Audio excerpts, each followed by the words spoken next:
Excellencies, dear colleagues, members of the press, welcome to this virtual press conference following the 67th ordinary session of the African Commission on Peoples and Human Rights. My name is Esther Azatanku. I'm the head of Information Division at the African Union Commission. I will be moderating this press conference. The press conference will be addressed by Honorable Commissioner Solomon Ayele Derso, who is the chairperson of the African Commission on Human and People's Rights. And he will be discussing, or he will be talking on the issues that were discussed during the public sessions of the 67th ordinary session of the African Commission on Human and People's Rights. Honorable Derso will also be talking or presenting the current situation of human rights in Africa. I'm kindly inviting the journalists to please send their questions through the chat box in the Zoom link that was provided to them. And also they can send using the WhatsApp address that was sent through the media advisory. It is now my honor to invite Honorable Commissioner Solomon Ayele Derso, who will introduce the subject matter in 3 to 5 minutes, and later on we'll open the floor for questions. Excellency, Honorable, you have the floor.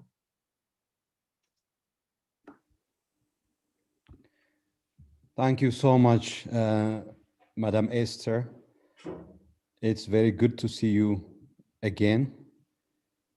I would like to welcome members of the press for this press briefing on the 67th ordinary session of the African Commission on Human and People's Rights. I do wish to thank you all for joining us today.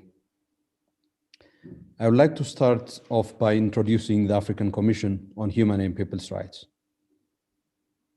This is the premier human rights body of the African Union. It's a treaty-based human rights body established under the African Charter on Human and People's Rights, which is the founding treaty of the African human rights system adopted in 1981. The African Commission has been in operation since 1987 and is one of the oldest organs of the AU. The African Commission is provided with the mandate of promotion and protection of human and people's rights. The Commission is accordingly engaged in defending human rights holders from human rights violations, in promoting accountability, and in supporting and amplifying the work of national human rights institutions, civil society organizations, and the media for the protection of human and people's rights in Africa. It's made up of 11 members who are elected by the African Union Assembly of Heads of State and Government, and the 11 members who are nationals of states parties to the African Charter operate in their personal capacity and independently. I wish to indicate to the distinguished members of the press that the African Commission operates on the basis of country rapporteurship.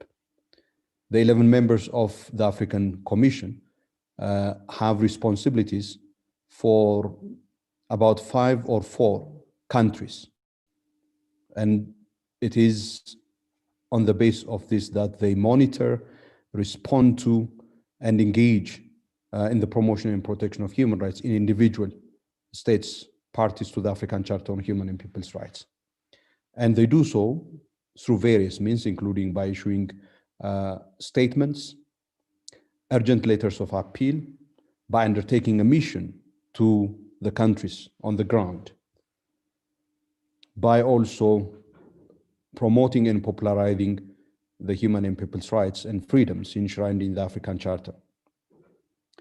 I wish to also indicate to members of the press that the Commission has about 13 special mechanisms which have responsibilities for thematic, human rights thematic responsibilities, such as, for example, freedom of the press, freedom of expression and access to a special rapporteur on freedom of expression and access to information. One of the most important avenues for the Commission to carry out its mandate is through the convening of its sessions. These sessions are ordinarily held in person and physically. However, this ordinary session, the 67th ordinary session, and the earlier one held in July and August are held virtually for understandable reasons. In this session, which has both a public segment and a closed part, we reviewed the state of human rights on our continent. I think it's important to, in this respect, highlight a few points as far as the session is concerned.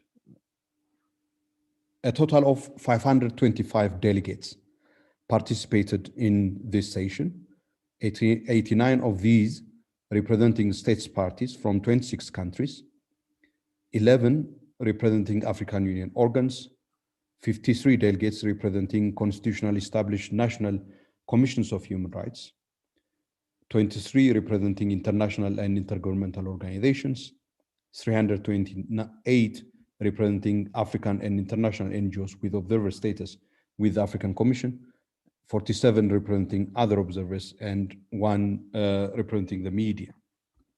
Representatives of 7 states parties presented statements providing update on the state of human rights, with 14 national commissions of human rights, including from Burundi, Democratic Republic of Congo, Ethiopia, Kenya, Malawi, Mali, Mauritania, Nigeria, Sahrawi Arab Democratic Republic, Rwanda, Senegal, South Africa, Tanzania, and Zambia also intervened in the course of the session, providing update on the state of human rights. I now quickly wish to also take note and with appreciation that the Commission received the presentation of the 4th, 5th, 6th combined report, periodic report of the Republic of Cameroon, which was submitted and reviewed during the session in relation to the African Charter, the Maputo Protocol on the Rights of Women, and the Kampala Convention for the Protection and Assistance of Internally Displaced Persons in Africa. The 11 members of the Commission also presented their activity reports on activities undertaken in the promotion and protection of human rights across the continent in their respective portfolios. The Commission, during the closed segment of its session, through its quasi-judicial mandate, reviewed 20 communications. These are complaints on alleged violations of human rights, and adopted various decisions in respect of each of these, the 20 communications. Moving to the state of human rights on the continent. First, some of the positive developments which we should cherish and celebrate. It has been, for example, during this period that we have witnessed the major fighting in Libya, stalemating, and importantly, the peace process in the country taking off the ground with the signing of the ceasefire agreement by the conflict parties in Libya and the convening of the political negotiation process for peace. We urge the conflict parties to abide by the terms of the ceasefire agreement and to sustain the flickering of hope for peace in Libya through full participation unconditionally in the political negotiation process. We also welcome the progress being made in the situation in Sudan, including the signing of peace agreements for ending the conflicts in Darfur and South Kordofan and Blue Nile regions. The long overdue removal of Sudan from the US list of state sponsor of terrorism is also another welcome development. We also take note with appreciation the ratification by Sudan of the UN Convention Against Torture, which is a very important human rights instrument for the reform process that's currently underway in Sudan. As much as we express our concern in backslides in democratic governance witnessed in the elections held in some countries such as Guinea, Cote d'Ivoire. We celebrate with commendation the democratic transfer of power in Seychelles from the ruling party that led the country for a very long period of time to the opposition party after a free and fair election. And this offers us an important example that peaceful and democratic transfer of power is possible, and it must and can be the norm on our continent. There are, however, a number of concerning trends that we have come to recognize in the course of this session from the various statements presented by states parties to the African Charter on Human and People's Rights, national human rights institutions, and civil society organizations. First, in the context of, for example, the African Union theme of the year, silencing the guns, it is with alarm that the African Commission noted that the guns on our continent, instead of being silenced, it seems that they are actually getting louder. We have witnessed the continuation of armed conflict and violence, not only in countries having existing conflicts, whether that is in the context of terrorism in the Sahel, in northern Mozambique, or in the Horn of Africa, or the armed conflicts in Libya, in the Lake Chad Basin region, or in the Horn of Africa. We have come to witness these armed conflicts and violence continuing, and new conflict situations erupting as well. And these have very dire consequences for human and people's rights. These are expressed, for example, by, among other things, by the number of people who are displaced on our continent. Almost 500,000 children, women, and men are uprooted from Cabo Delgado in northern Mozambique as a result of the ongoing terrorist violence. Over 45,000 people have fled into neighboring Sudan as a result of the conflict in Ethiopia. These are but some of the dire consequences of armed conflict and violence on the well-being and human rights of people on our continent. And these are issues for concern, very serious concern. We would like to indicate that the African Commission condemns in the strongest terms the violations and the violence that particularly targets civilians, leading to the days, mayhem, and displacement of the civilian population. We urge all conflict parties to cooperate with the efforts being deployed in order to bring to a resolution all ongoing conflict situations. And indeed, under the African Charter, we wish to indicate that states parties have obligation to initiate and indeed allow initiatives for resolution of conflicts that are ongoing on their territories. So that is one major area of concern for the African Commission. Another major area of concern in terms of human rights relates to the unprecedented level of violation of the rights of women and girls that we have witnessed over the course of this period, particularly in the context of the COVID-19 pandemic. The pervasiveness of the deprivation of these rights have given rise to the surge of sexual and gender-based violence to an epidemic proportions, hence leading to SGBV endemic on the continent.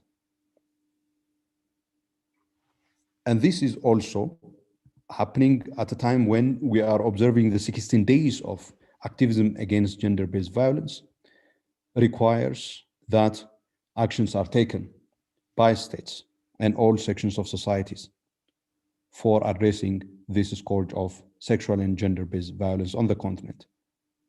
Indeed, the rise to epidemic proportions of SGBV on our continent is indicative that states and all other institutions are failing women and girls as far as ensuring that they are entitled to and they deserve a life free from gender-based and sexual violence. Another area of concern that we wish to highlight relates to the human rights violations resulting from excessive use of force and abuse by law enforcement institutions, such as the police. We have witnessed what had happened in Nigeria, that police brutality leading to the emergence of the End SARS protest movement. While we welcome the announcement by Nigeria to disband the SARS unit, it is the continuing concern of the Commission that there is a need for a comprehensive reform in order to ensure that the use of force by security institutions complies with the human rights standards of the African Charter, particularly principles of necessity, that it's only at the last resort measure that the use of force is allowed, only to avert imminent threats to life and bodily integrity. That the principles of precaution is also complied with, that the principle of proportionality and legality are also complied with, and ultimately investigations and accountability measures are taken whenever force is used excessively and leads to arbitrary deprivation of life and bodily integrity. Another area that the Commission deliberated on, in respect of which we continue to express concern, relates to the state of the human rights defenders, protection of, in particular, journalists, as well as civil society organizations. And we have witnessed and received a number of reports in that respect, that in many countries, the shrinking of the civic space and indeed conditions of reprisals, attacks, intimidation against human rights defenders, civil society organizations, and members of the media. And the Commission wishes to indicate that these are contrary to the standards of the African Charter on Human and People's Rights, and they defeat the very purpose of having a society that is based on freedom of expression, that is based on freedom of association, that is based on a vibrant civic space and citizenry. Another area that we wish to express concern around relates to situations that are arising in the context of the COVID-19 pandemic. And in this respect, our major concern in the short to the medium term relates to whether Africa would be left behind upon the discovery and production of vaccine against COVID-19. This Commission wishes to echo the calls by states parties to the African Charter, such as Egypt, that have been made in the course of this session, for the African Union to ensure that the continent and the people of the continent are not left behind as far as access to vaccine is concerned. And to this end, we have called on the African Union to create the conditions for ensuring that people on the continent do have access for the vaccine and other COVID-19 treatments, including by joining the call for the relaxation of international trade regulations relating to intellectual property rights to enable and allow the production of COVID-19 vaccine generically on the African continent for ease of access. Another area that we wish to indicate relating to, again, to COVID-19, as society's plan to ease strict lockdown measures and other forms of restrictions, is the socioeconomic and humanitarian consequences of COVID-19. We are deeply concerned about the socioeconomic well-being of people on the continent as a result of the economic pressure resulting from COVID-19, as tens of millions of people are pushed to extreme poverty and many others facing starvation and losing their livelihoods and jobs. It requires urgent attention and action in that respect. I also wish to indicate other areas of concern for the African Commission, those relating to the situation of persons with disabilities, today being, for example, an International Day on the rights of persons with disabilities, who, being among the vulnerable sections of society, have experienced exceptional difficulties in the context of this crisis of the COVID-19 pandemic. And indeed, the pandemic and other forms of crisis highlight the precariousness of the weak protection or lack of protection that vulnerable groups of society, particularly persons with disabilities, continue to find themselves in, and hence the vulnerability of all of us in this context. It's also in this context that the Commission notes the challenge relating to the democratic governance deficit on our continent, which manifests itself, among other things, in the kinds of grand corruption that we have witnessed in the context of the COVID-19 pandemic as well, among others. But it manifests itself in other forms as well, including those relating to the threats and intimidations experienced by opposition political parties, by members of the media. I wish to stop here and receive input, questions that you may have. Thank you very much. Thank you very much, Honorable Commissioner Solomon Ayele Derso, for that very elaborate presentation on the progress done so far since the last press conference by the African Commission on Human and People's Rights. And also we can see that there is a lot that has been discussed on how to strengthen and enhance human rights in the continent. I will now take one question which we have just received here. This question is coming from Fatoumata K. Jallo.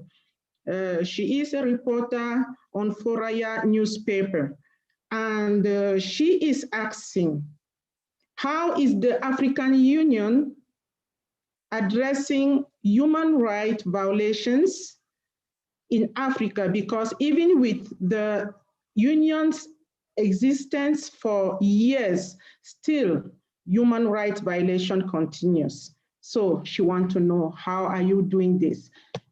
Honorable, you have the floor. Thank you very much for that question from Fatoumata.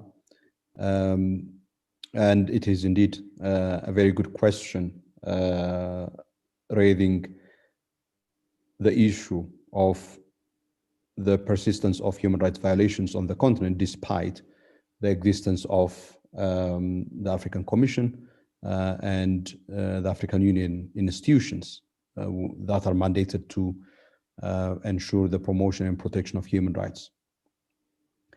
In terms of what the African Commission is doing, I would like to explain the following.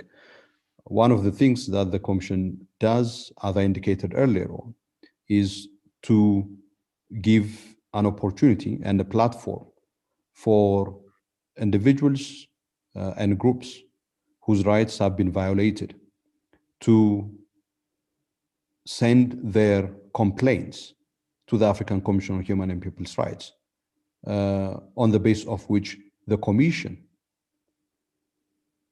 initiates a process for remedial action through, among other things, its quasi-judicial process of adjudicating alleged violations of human rights.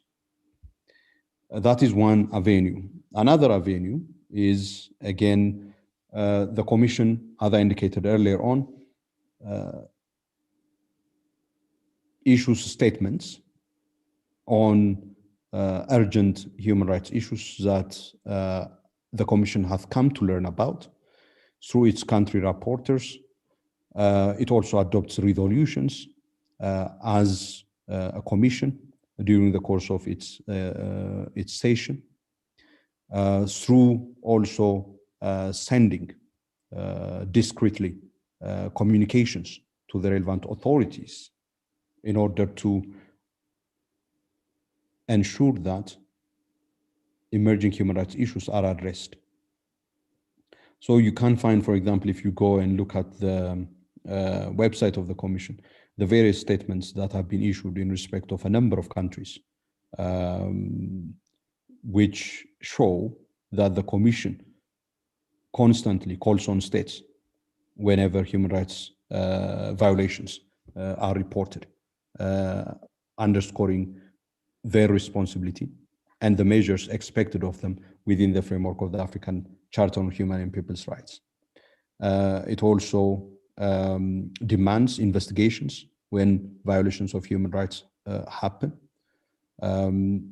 whenever an opportunity also exists, and in cases of serious human rights violations, the Commission also initiates its own investigation process. It also tries to address human rights through calling for and proposing various legal and institutional reforms in member states.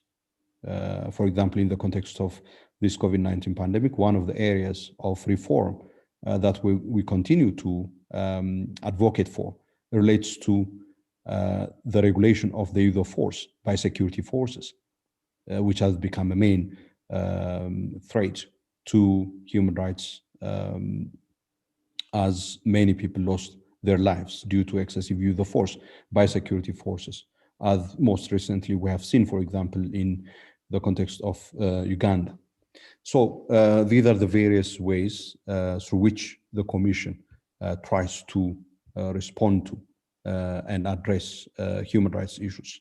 As I indicated at the beginning, promoting and advocating for accountability for human rights violations is one of the work and engagement of the Commission. So wherever human rights violations occur, the Commission calls for and urges and advocates for not only investigations, independent, transparent investigations are carried out, but also perpetrators of violations are held accountable, which is a prerequisite, apart from, of course, providing the necessary redress and remedies for victims of violations. As a follow-up to that question, Honorable Solomon Ayele Derso, I would just want to know from you, do you have a feeling or some kind of feedback that makes you believe that the recommendations that comes out of your ordinary sessions are being implemented by member countries? And please, can you indicate some of those positive feedbacks? Thank you very much. I think one of the challenges that we face at the African Commission, and indeed the entire African Union human rights system, has to do with implementation of the decisions of the Commission and the decisions of other human rights organs of the African Union. This is a perennial issue that we continue to advocate for because the human rights standards, very progressive human rights standards that we have in the African Union system can only be meaningful if they are effectively and fully implemented at the national level, which means that states have to heed the pronouncements of the African Commission on Human and People's Rights. There are states which we commend that follow the prescriptions and the advice of the African Commission on Human and People's Rights in various areas in terms of reforming their laws or adopting new legislation. I have mentioned earlier on, for example, the what we are witnessing in Sudan in respect of criminalizing, for example, FGM in Sudan through a new legislation, or in respect of, for example, the adoption of the Convention Against Torture. These are very important and positive developments, but there is a lot that needs to be done, and the level of implementation leaves a lot to be desired. And that is one of the reasons why we have not adequate progress in terms of human and people's rights protection on the continent. Honorable, I'm just receiving a question here, and I will just go ahead and read it. It's coming from Turkmen Terzi, who is a Turkish journalist based in Johannesburg and representing the Turkish TR24 online newspaper. He says, "Dear Commissioner, you have mentioned about Libya. Turkey have been fully supporting GNA in Libya and continuing sending arms to Libya by violating the UN arm embargo. Turkey also brought arms, ammunition from South Africa during the lockdown, and reportedly these arms were for Libya's GNA. Nigeria also seized Turkish-bound vessels which carried arms to Nigeria. Is African Union talking this or taking these arms deal matter with Turkey?" I think I should repeat the question. Dear Commissioner, you mentioned about Libya. Turkey have been fully supporting GNA in Libya and continuing sending arms to Libya by violating the UN embargo. Turkey also bought arms, ammunition from South Africa during the lockdown, and reportedly these arms were for Libya GNA. Nigeria also seized Turkish-bound vessels which carried arms to Nigeria. Is African Union talking these arms or taking these arms deals matters with Turkey? That's the question. You have the mic, Honorable. Thank you again. It's important to indicate that one of the factors that exacerbates violence and conflict on the African continent, which is recognized by the African Union in the context of its theme on silencing the guns, is the importation of weapons and arms into the African continent. That there are these weapons and arms are making conflicts much more destructive, much more violent, and therefore much more protracted. That's why addressing the importation and circulation of arms and weapons on the African continent is one of the most important measures that need to be effectively addressed by states parties as part of the efforts to achieve silencing the guns on the African continent. It's also important to note that external interference in ongoing conflicts is one of the factors that also exacerbates and makes those conflicts protracted. It doesn't matter where those sources of external interference come from. And indeed, the tragedy of the situation in Libya manifests this reality that it has become much more protracted, more so because of the external interferences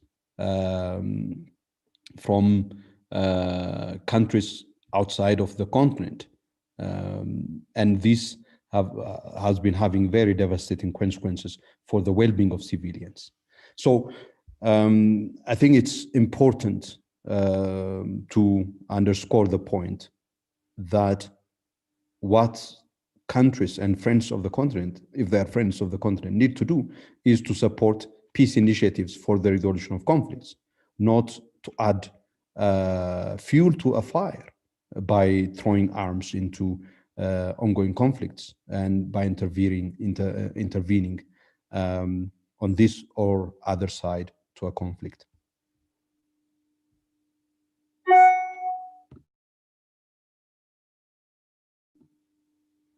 Your mic is off.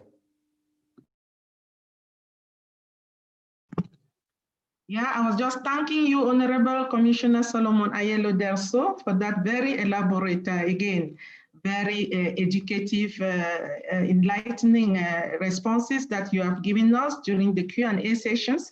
And I would like to know if you have some final statements which you might want the journalists to take along before the end of this press conference, before we end the sessions.